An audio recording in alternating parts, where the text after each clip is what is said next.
Hey, what's going on guys? Welcome back to my series where we're making a game similar to the game The Binding of Isaac. In one of the previous videos we made this blobby monster and he's pretty cool, so if you want to make him you can go follow the previous video, and if you don't want to make him you can download this entire project from the description of the video for free, and hopefully it doesn't kill me before I'm done talking. But anyway, in this video we are going to make that shoots projectiles in a pentagon around the enemy. This also just works based on degrees, so it's a circle around the thing, and if you pick certain degrees it will go in that angle around the thing. I'm going to show you how you can do that. You could also spin it using the same method. If you put it into like update or something like that, it could spin around the thing. This is going to be using trigonometry, so this might be kind of like brutal to watch, but yeah, anyway, the entire project is available for download for free in the description of the video, and the playable copy of the game is also available for download in the description of the video. There's now a second level, and it's pretty cool, so I'll quickly show you that. Whoops, I just reset the map. This is probably no longer going to work. Oh well, let's see.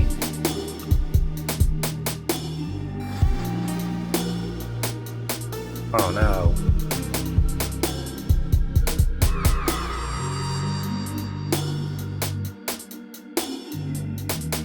Yeah, so if you kill the boss, you pick up the item or whatever, you can go to the devil room if you want.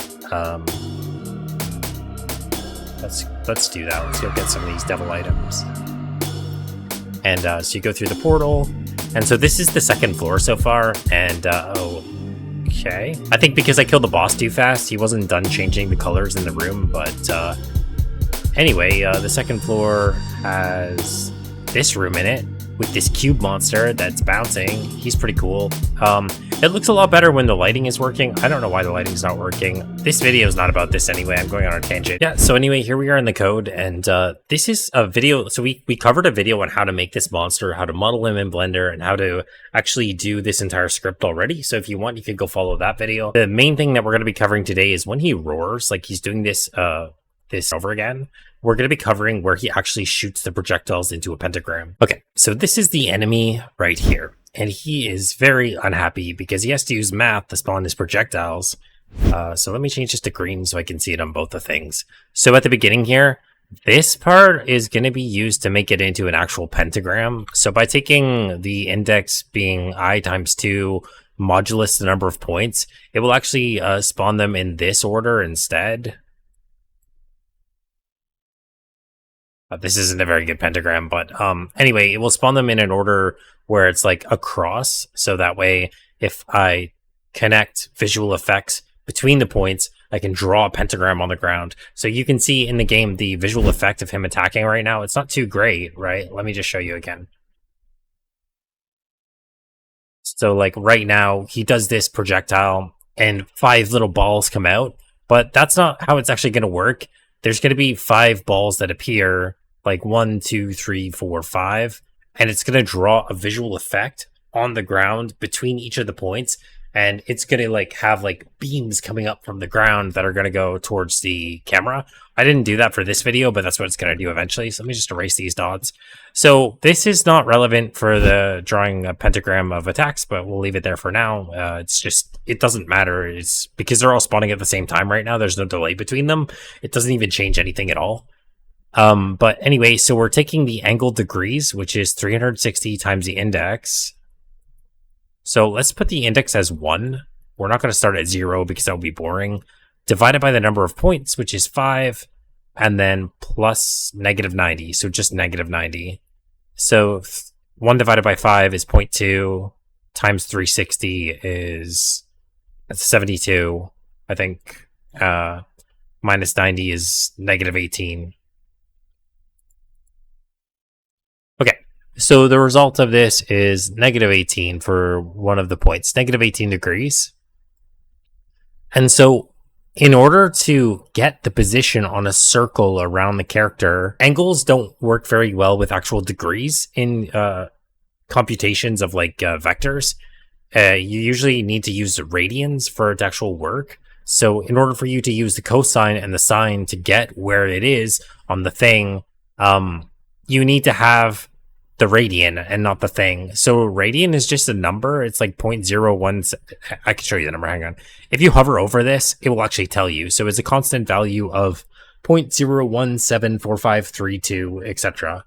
So it will multiply this number by that decimal number, which will give you a very so negative 18 times 0.01745, etc. And we get negative 0.3141. And so then this is the number that you can feed into cosine and sine, which is x and z. And this is y in the middle. Y is up and down, so that's going to default to 2 all the time. That's just like the height. So like if this is the monster, that's like this way. So the y will always be 2 because that's like flush with the ground, so it can hit the character.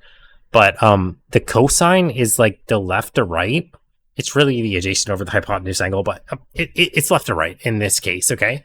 And the sine is up and down. So if you take this number, negative 0.3141, and you apply the cosine to this number in radians, and then you apply the sine to this number in radians, which it is a radian, then it will get the angle away from the character, which is this way, in this case, negative 18 degrees. And it will, we're multiplying it by the radius, so that's the size of this outer circle. So this number is very, very small away from the center point, so that would be like here, right? And so then the radius is how big the circle is, so like how far it is away. And then so we're instantiating this big enemy attack at this position, which is why the radius matters. It's like how far it is away from the thing. And then we're going to use the direction that it's already at. So we're taking the spawn position, which is the direction it's already at, and we're subtracting our enemy's position, which is the enemy. So the difference from here to here. And then normalize just means that it will be based on your character and not where your character is in the room. Because, for example, if your character is in the top right corner of the room, he could have a massive number of X and Y, or X and Z, and it will affect the calculation. So normalize just makes it so that it will go towards, it doesn't matter where the character is in the, if you don't add normalize, it will, if your character is somewhere in the room, it will affect which direction that it shoots in. Maybe you want that in some cases, but obviously we don't in this case. So that's what normalize does. I mean, this is very, very commonly used. But yeah, so this is something you can use to make it go in a circle. So we have 5 points here, and we're just taking each of the points divided by 360. So this is a full 360 degree loop around this.